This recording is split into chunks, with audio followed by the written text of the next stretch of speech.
Esta es la presentación sobre mis dos líneas del tiempo.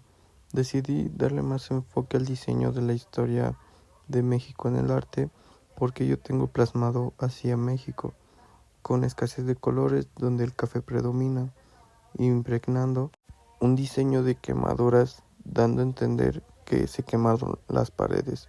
Y mi historia en general decidí hacer el enrollo porque así es de la mejor manera en la que yo entiendo la historia en general. Empecemos con la historia del arte en México.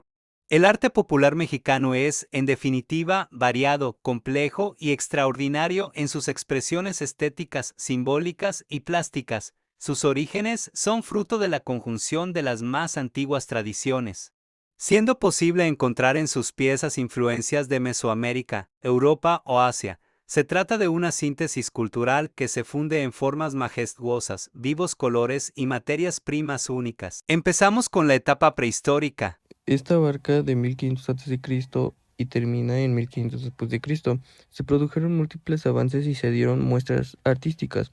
Un ejemplo de ello es la cultura olmeca, que creó varios elementos como el sistema de estructura, los calendarios y esculturas monumentales. Continuamos con la etapa colonial de 1521 a 1821. Esta etapa surgió en la conquista española.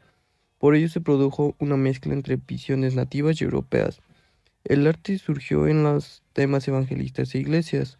México no tenía mucha decoración, aunque en esta etapa el estilo, arte y arquitectura que predominaba fue el barroco y los colores apagados.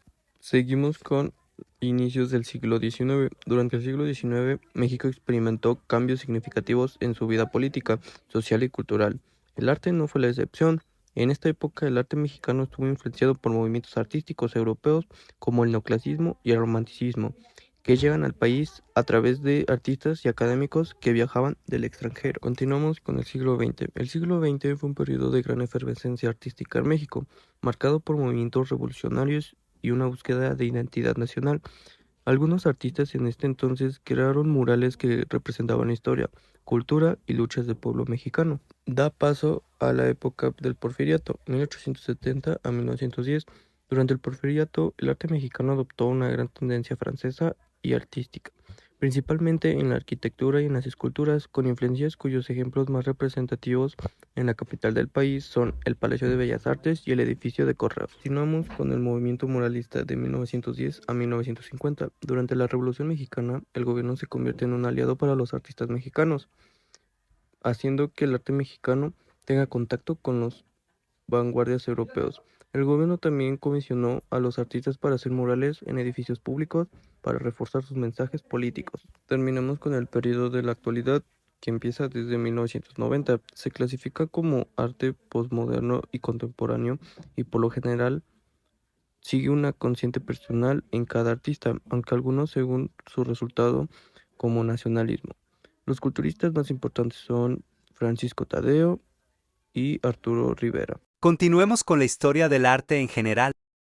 Continuamos con el Renacimiento de 1450 a 1550. El Renacimiento fue un amplio e importante movimiento cultural producido en Europa en los siglos XV y XVII. Sirvió de transición entre el medioevo y la Edad Moderna, trayendo consigo una profunda renovación del pensamiento, las artes y la ciencia. Continuamos con el Barroco, abarca del año 1600 a 1750. El Barroco fue un periodo de la historia de la cultura en Occidente que abarcó el siglo XVII y principios del XVIII, y marcó un cambio en la manera de concebir el arte, que tuvo impacto en numerosas áreas de la cultura y del saber, como las letras, la arquitectura, las bellas artes y la filosofía. Seguimos con el realismo, que va desde el año 1818 al año 1900. Por realismo se entiende una tendencia estética y artísticas, fundamentalmente literaria, pictórica y escultórica, que aspira a la semejanza o la correlación lo más exacta posible entre las formas de arte y representación, y la realidad misma que las inspira, es decir, una tendencia que valora el parecido de una obra de arte para con el mundo real que representa. A continuación vamos con el impresionismo, que va desde 1865 al año 1885. El impresionismo fue un movimiento artístico que comenzó en París en el último cuarto del siglo XIX. Los impresionistas trataron de captar los efectos momentáneos de la luz sobre los colores y las formas. Pintando a menudo al aire libre, a menudo utilizaban colores brillantes con una aplicación gruesa para capturar paisajes y la vida cotidiana contemporánea en los cafés, el teatro y los bulevares de París. Seguimos con el cubismo, que va del 1905 a 1920. El cubismo fue el primer movimiento artístico de vanguardia del siglo XX. Nació en el año 1907 y finalizó en 1914 de la mano de los pintores Pablo Picasso y Georges Braque. Su impacto fue tal que se le considera precursor de la abstracción y de la subjetividad artística en su sentido contemporáneo. Luego va el surrealismo, que va de 1917 a 1950. Se conoce como surrealismo a un importante movimiento artístico y estético nacido en Francia en la década de 1920, a partir de la herencia del movimiento dadaísta y de la influencia del escritor francés André Breton.